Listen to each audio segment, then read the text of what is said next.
ఉపాధ్యక్షులు గౌరవనీయులు ప్రొఫెసర్ కాసిం గారు, మనందరికీ అభిమాన నాయకులు, మన జాతికి మరవలేని మేలు చేసిన, వర్గీకరణకు చట్టబద్ధత కల్పించిన పెద్దలు గౌరవ ముఖ్యమంత్రి శ్రీ రేవంత్ రెడ్డి గారు, వేదిక పైనున్న గౌరవ మంత్రివర్యులు, గౌరవ శాసనసభ్యులు, పెద్దలందరికీ, వేలాదిగా తరలి వచ్చిన దళిత బాంధవులందరికీ, మీడియా మిత్రులకు పేరు పేరున నా హృదయపూర్వకమైన నమస్కారాలు తెలియజేసుకుంటున్నాను. దండోరా ఉద్యమంతో 30 సంవత్సరాలుగా నాకు అనుబంధం ఉంది. దండోరా ఉద్యమం ప్రారంభమైన మొదటి రోజున నేను ఉన్నాను.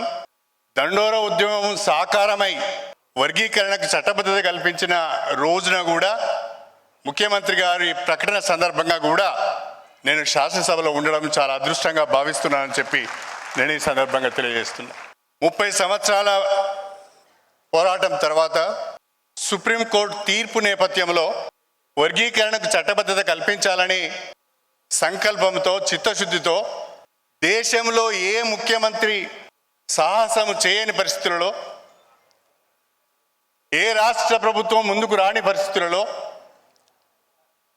భారతదేశంలోనే మొట్టమొదటిసారిగా సుప్రీంకోర్టు తీర్పును అమలు చేస్తూ వర్గీకరణకు చట్టబద్ధత కల్పించిన మన ముఖ్యమంత్రి రేవంత్ రెడ్డి గారికి గట్టిగా చప్పట్లతో అభినందన తెలియజేయాలి. చాలా చాలా ధన్యవాదాలు ముఖ్యమంత్రి గారు. మీరు వర్గీకరణ చట్టబద్ధత కల్పిస్తూ మీరు ప్రకటన చేసిన తర్వాత మీరు ఏ రకమైన రాజకీయ ఒత్తిడిని ఎదుర్కొన్నారో మాకు తెలుసు. నేను చాలా దగ్గరగా చూశాను. మీరు ఎందుకు మీ రాష్ట్రంలోనే తొందరపడి ప్రకటన చేస్తున్నారు? ఇది మొత్తం భారతదేశానికి సంబంధించిన అంశం. దీని ప్రభావం అన్ని రాష్ట్రాల మీద ఉంటుంది. మీరు తొందరపడి ప్రకటన చేస్తున్నారు అని చెప్పి అనేక మంది వారిపైన ఒత్తిడి తీసుకువచ్చినా, ఇది న్యాయమైన, చట్టబద్ధమైన, 30 సంవత్సరాలుగా నలుగుతున్న ఒక సమస్య. దీనికి పరిష్కారం తప్పకుండా కనుగొనాలి. కాంగ్రెస్ పార్టీ అనేక సందర్భాలలో వర్గీకరణకు కట్టుబడి ఉందని చెప్పాము. ఇప్పుడు వెనుగడుగు వేస్తే తప్పు చేసిన వాళ్ళం అవుతామని అందరినీ ఒప్పించి మెప్పించి వర్గీకరణకు చట్టబద్ధత తీసుకొచ్చిన వ్యక్తి రేవంత్ రెడ్డి గారు. వర్గీకరణకు చట్టబద్ధత కల్పించిన తర్వాత, మన జాతికి ఇంత మేలు చేసిన తర్వాత, ఎవరైనా మనకింత చిన్న సహాయం చేస్తేనే మనం మర్చిపోం. ఎవరైనా మేలు చేస్తే వారి గురించి ఒక మంచి మాట చెప్పాలని అనుకుంటాం. జాతికే మేలు చేసిన వ్యక్తి గురించి ఒక మంచి మాట చెప్పడానికి ఇన్ని రోజులు పట్టింది అంటే, ప్రొఫెసర్ కాసిం గారు చొరవ తీసుకొని ఇంత పెద్ద మేలు చేసిన, మన జాతికి ఉపయోగకరమైన నిర్ణయం తీసుకున్న ముఖ్యమంత్రి గారికి ధన్యవాదాలు తెలుపుదామని వారు ముందుకు వస్తే ఎన్ని రకాలుగా వారు ఇబ్బందులను ఎదుర్కొంటున్నారో నాకు తెలుసు. మన జాతికి ఒక గొప్పతనం ఉంది. మాదిగా ఉపకులాలకు ఒక గొప్పతనం ఉంది. ఎవరైనా సహాయం చేసినా, ఎవరైనా మేలు చేసినా వాళ్ళని ఎన్నడూ మర్చిపోం మనం. అలాంటి సభ్యత, సంస్కృతి ఉన్న జాతి మనది. ఈనాడు చెడు చేస్తే తప్పకుండా ఎదురు తిరుగుతాం, మంచి చేస్తే తప్పకుండా నెత్తి మీద ఎత్తుకొని తిరుగుతాం. ఇంత మంచి కార్యక్రమం చేసినప్పుడు తప్పకుండా మనం అభినందించాలి. నేను నిజంగా ప్రొఫెసర్ కాసిం గారిని ఈ సందర్భంగా నిండు మనసుతో అభినందిస్తున్నాను. ఏ ప్రభుత్వం మనకు మంచి చేస్తున్నది, ఏ వ్యక్తి, ఏ ముఖ్యమంత్రి మనకు మంచి చేస్తున్నాడు, మన గురించి ఆలోచిస్తున్నాడని అవగాహన ఉండాలి మనకు. కొంతమంది వాళ్ళ స్వార్థం కొరకు, వాళ్ళ రాజకీయాల కొరకు, వాళ్ళ ఉనికి కొరకు అనేక మాటలు చెప్తుంటారు, తప్పుదోవ పట్టించే ప్రయత్నం చేస్తుంటారు. అలాంటి వార్తల పట్ల, అలాంటి వ్యూహాల పట్ల మనం జాగ్రత్తగా ఉండాలి. ముఖ్యమంత్రి గారు విద్యాశాఖకు మంత్రిగా ఉన్నారు. ఇవాళ దేశంలో ఎక్కడ లేని విధంగా మన తెలంగాణ రాష్ట్రంలో ఇంటిగ్రేటెడ్ రెసిడెన్షియల్ స్కూల్స్, ఒక్కొక్క కాంప్లెక్స్లో 4 రెసిడెన్షియల్ స్కూల్స్, దాదాపు 2400 మంది చదువుకునే విధంగా, షెడ్యూల్ కులాలు, షెడ్యూల్ తెగలు, మైనార్టీలు, వెనుకబడిన తరగతులకు సంబంధించిన బిడ్డలు కార్పొరేట్ స్థాయిలో విద్యను అందించే విధంగా వారు ప్రయత్నం చేస్తున్నందుకు నిజంగా మనం మనసారా అభినందించవలసిన అవసరం ఉన్నది. ఏనాడో పివి నరసింహరావు గారు, ఆ తర్వాత ఎన్టీ రామారావు గారు గురుకుల పాఠశాలలు పెట్టారు. ఈ గురుకుల పాఠశాలల ఏర్పాటులో నేను చాలా కీలక పాత్ర వహించడం జరిగింది. ఆనాడు 1994లో 95లో సోషల్ వెల్ఫేర్ మినిస్టర్గా, ఆ తర్వాత విద్యాశాఖ మంత్రిగా 2 సార్లు నేను ఎక్కువగా గురుకుల పాఠశాలలు ఏర్పాటు చేసడానికి ప్రయత్నం చేశాను. నేను ముఖ్యమంత్రి గారికి ఒకే ఒక విజ్ఞప్తి చేస్తున్నాను. మనది ప్రజాప్రభుత్వం. ప్రజాప్రభుత్వంలో పేద వర్గాల యొక్క సంక్షేమం పైన దృష్టి పెట్టవలసిన అవసరం ఉంటుంది. పేద వర్గాలకు కావాల్సింది ఏంటి? పేద వర్గాలకు కావాల్సింది విద్య, వైద్యము, ఉపాధి, సంక్షేమం. ఈ 4 అంశాలపైన ప్రభుత్వం దృష్టి పెడితే తప్పకుండా మేమందరం కూడా డాక్టర్ బిఆర్ అంబేద్కర్ అందించిన రిజర్వేషన్ను, మీరు అందించిన వర్గీకరణ ఆసరా చేసుకొని ముందుకు వెళ్ళటానికి అవకాశం ఉంటుంది అని చెప్పి నేను ఈ సందర్భంగా తెలియజేస్తున్నా.